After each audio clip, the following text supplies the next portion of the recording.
Rajesh law centre में आप लोगों का स्वागत है।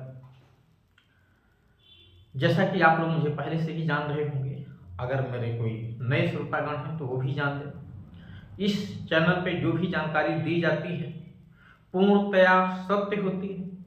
आप इसकी प्रामाणिकता के लिए किसी भी अच्छे विद्वान अधिवक्ता से या एथेंटिक बुक से भी आप इसको चेक कर सकते हैं।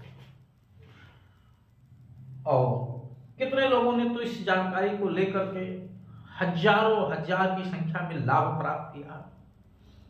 बहुत सारे लोगों ने पर्सनल कॉल किया, नहीं अगर वीडियो से उनको पर्याप्त जानकारी हो पाती है तो व्यक्तिगत तौर से कॉल करते हैं। हाँ, व्यक्तिगत तौर से कॉल करने की फीस आपको जमा करनी होती है। आप इस दिए गए नंबर पे व्यक्तिगत तौर से मुझे कॉल कर सकते हैं। कोई भी समस्या है, चाहे वो SC/ST से जुड़ा हुआ कानून हो या कोई सिविल विवाद हो या अन्य आपराधिक मामला, हम लोग इस टॉपिक में समझेंगे। SC/ST एक्ट की धारा 3(2)(b)(a), ठीक है। यहाँ बी नहीं है, बी फॉर बॉल नहीं, वी है, वी, ये वाला बी है। यानी इसका मतलब है सीधा सीधा 325 का, यानी ये एक धारा का नंबर है। धारा 3 है, उसकी उपधारा 2 है, और उपधारा में जो है एक और नया खंड 2016 में जोड़ा गया 3(2)(b)(a), जिसको 325 का कहा जाता है। ठीक है, इसको सही अर्थों में 325 का कहना उचित है, इसी यही लिखा भी है। बट जो है व्यवहार में कुछ लोग इसको 3(2)(b)(a) भी बोलते हैं। तो अब आप अगर समझ सकते हो तो ठीक है, समझने के लिए, बट बोलना ये बहुत उचित नहीं है। आइए आगे चलते हैं। ये कब लगाया जाता है, क्यों लगाया जाता है, कब लगाया जाता है, क्यों लगाया जाता है, यही दो चीजें आपको समझना। ये धारा 3(2)(b)(a), जिसको मैंने 325 का कहा है, ठीक है, कब लगाया जाता है, ये धारा, क्या इस धारा के साथ BNS जो IPC के स्थान पे नया एक्ट आ गया उसकी भी धारा लगाई जा सकती है या नहीं?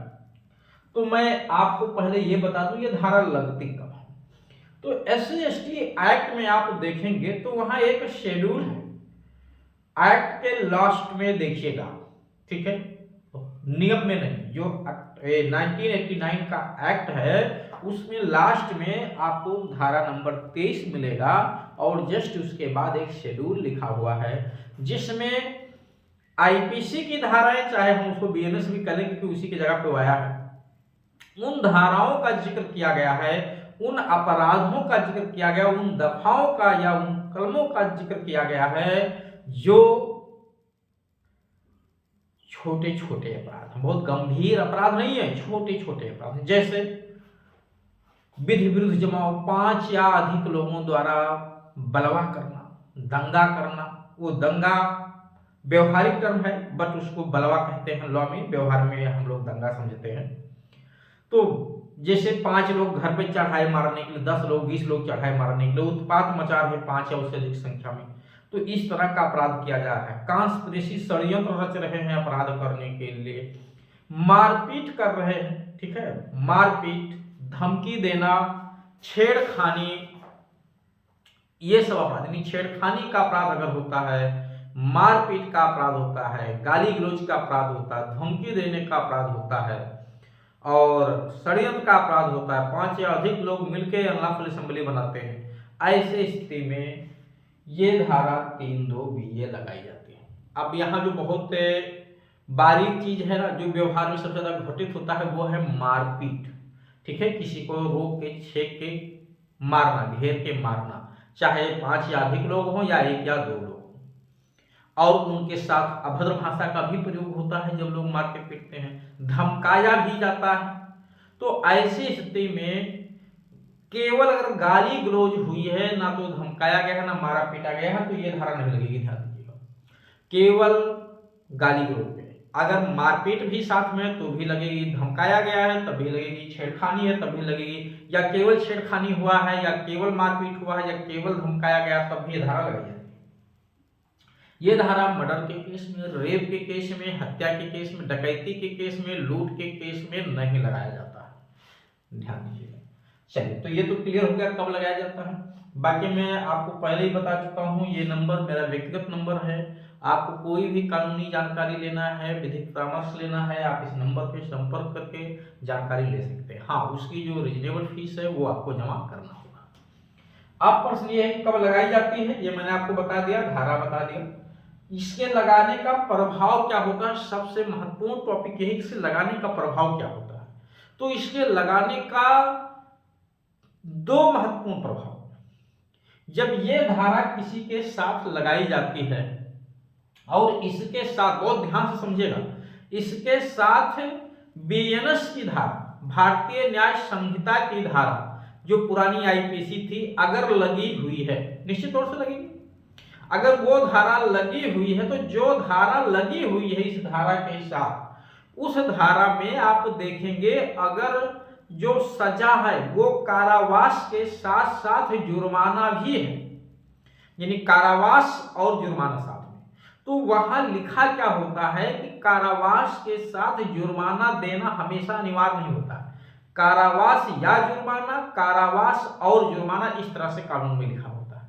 अगर कारावास और जुर्माना का तात्पर्य है कि जब किसी व्यक्ति को उस धारा में, उस दफा में या उस कलम में दोषी ठहराया जाएगा, तब उसे जो सजा लिखी हुई है, अगर कारावास और जुर्माना, तो कारावास के साथ साथ जुर्माना देना अनिवार्य है। कितना कोर्ट देगा ये मामले की परिस्थितियों पर निर्भर करेगा, बट दोनों एक साथ देना पड़ेगा।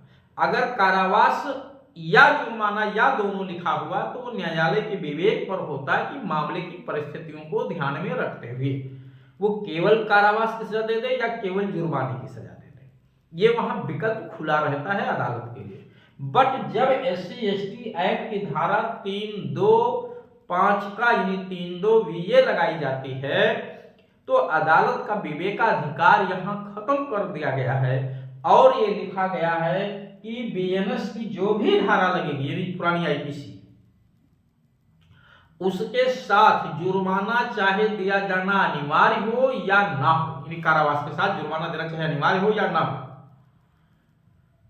अगर ये धारा SC/ST की लग गई है तो जुर्माना देना अनिवार्य बन जाता है, चाहे बीएनएस में लिखा हो अनिवार्य रूप से या विकल्प के रूप में हो, इससे मतलब नहीं है। तो अगर किसी व्यक्ति पे 325 का SC/ST लग गई है, तो उसे जुर्माना उस अपराध में दोषी ठहराए जाने पर निश्चित तौर से दिया जाएगा। साथ ही साथ जो कारावास लिखा है वो भी मिलेगा। अब कारावास जितना लिखा है उतना दिया जाए, ये मामले के तथ्यों परिस्थितियों पर निर्भर करता है कि अदालत कितना देगा, लेकिन जुर्माना जरूर देगा। कितना देगा वो भी उसके विवेक पर है, लेकिन इसका ये मतलब नहीं कि जो मन में आए वही दे दिया जाए। है जुर्माने की राशि जब कहीं फिक्स नहीं होती है, तो बीएनएस की धारा 8 की धारा 1 लागू होती है, जहां लिखा हुआ है कि जुर्माने की राशि अनलिमिटेड हो सकती है बट नॉट एक्सेसिव, यानी अमर्यादित हो सकती है किंतु अत्यधिक नहीं होगा। इतनी राशि कभी नहीं लगाई जा सकती जिसको कभी दे ही ना पाए। ठीक, अब प्रश्न ये है कि और इसका प्रभाव क्या होगा। एक तो प्रभाव आपने समझ लिया, दूसरा प्रभाव क्या होगा इसका। दूसरा बहुत महत्वपूर्ण प्रभाव वो ये है कि जब ये धारा लग जाती है तो पीड़ित को SC/ST एक्ट के तहत जो राहत राशि दिए जाने का प्रावधान है, क्या राहत राशि दिए जाने का जो प्रावधान है, क्योंकि SC/ST एक्ट में जब उसके साथ कोई अपराध होता है और इस एक्ट के तहत मुकदमा दर्ज होता है, तो उसमें पीड़ित को कुछ कैश में राशि दिलाई जाती है। उसकी एक पूरी प्रक्रिया पूरी करते हुए मैं बहुत सारे वीडियो चैनल पे ऑलरेडी डाल चुका हूँ, आप लोग वहां से देख सकते हैं। तो वो राहत राशि ऐसी स्थिति में 2 लाख रुपए बन जाता है, ध्यान दीजिएगा। अब किसी स्टेट में अगर कोई फेरबदल करके इस राशि को कम ज्यादा कर दिया गया है तो वो अलग का विषय है, बट यूपी में 2 लाख रुपए है। जब ये धारा लगेगी 5 का, तो इसके साथ बीएनएस की चाहे जो धारा लगी हो, 2 लाख रुपए राहत राशि दिए जाने का प्रावधान है, जिसमें FIR लॉज होते ही 25%, चार्जशीट पेश होने पे 50%, और बाद में जब मामला डिसाइड होगा दोषसिद्धि के रूप में, कन्विक्शन के रूप में, तब शेष 25% उसे दिला दिया जाएगा।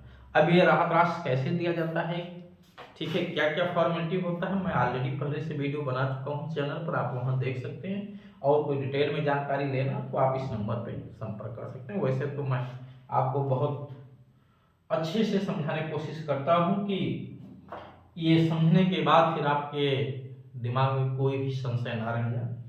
तो ये प्रभाव आपने समझ लिया कि राहत राशि और जुर्माना, यानी जुर्माना कारावास के साथ प्लस हो जाता है और राहत राशि की राशि बढ़कर 2 लाख रुपए हो जाती है। ऐसे हो सकता है कि आपको 50,000 या 1 लाख रुपए दिए जाने का प्रावधान हो अलग अलग केसों में, बट अगर 3-2 बीए लग गई है तो 2 लाख रुपए पहुंच जाती है। बिल्कुल मैं स्पष्ट तौर से बताता हूं। अगर कोई अधिकारी या कर्मचारी या कोई भी व्यक्ति कहता है कि आप गलत बता रहे हैं तो मैं आपको विद प्रूफ इसको साबित कर दूंगा, ठीक है। क्योंकि मैं पहले बता चुका हूं इस चैनल पे कोई भी चीज झूठ नहीं बताई जाती है, चैनल चले और चाहे ना चले। जो भी बताया जाएगा पूरी ईमानदारी के साथ आपको एक एक बात सत्य बताई जाएगी, ठीक है। और मैं फिर एक बात आप लोगों से बता दूं कि कोई भी व्यक्ति किसी के साथ ना तो अत्याचार करे, सब लोग अपना कमाए खाएं, खुशी से अपने घर में रहें। साथ ही साथ कोई भी व्यक्ति किसी को फर्जी तौर से फंसाए भी ना किसी भी मुकदमे में, क्योंकि ये अच्छी बात नहीं है। अगर हम आज किसी को बुरी तरीके से गलत तरीके से फंसाएंगे, परेशान करेंगे तो हम भी सुकून से नहीं रह पाएंगे, ये बात समझ लीजिए। और कोर्ट कचहरी ये अच्छी चीज बिल्कुल नहीं है। 3 चीजों से हमेशा बचना चाहिए, हॉस्पिटल से, पुलिस स्टेशन से और कोर्ट से। लेकिन जब ना बच पाए, मजबूरी वहां आ जाए, तो इसका ये मतलब नहीं कि एक दूसरे को परेशान